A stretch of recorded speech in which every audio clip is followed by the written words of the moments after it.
நான் போய் முருகனை கும்பிட்டோம்னா அடுத்த நிமிஷம் எனக்கு லாட்டரியில 1 கோடி விழுகணும். நீங்க உங்களுடைய கர்ம வினைன்னு நம்ம கிட்ட ஒண்ணு இருக்கு. கர்மா தீரின்னு நிறைய பேர் சொல்றோம்ல.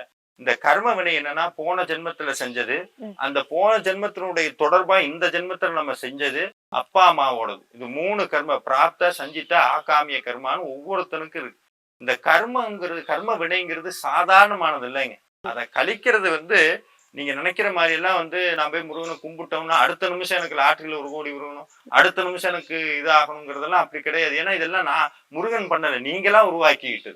இந்த கர்ம வினையை கலைக்கணும் அப்படின்னா வள்ளுவர் திருக்குறள் சொல்றார், உலகத்திலேயே ரொம்ப கொடுமையான வலி பெயின் எதுன்னா ஊழின் பெருவலி யாவுலங்கிறார். இந்த கர்ம வினைய மாதிரி ஒரு கொடுமையான வலியை உலகத்துல வேற எதுனாலையும் முடியாது. ஆனா அதை கரைக்கணும் அப்படின்னா சாதாரணம் கிடையாது.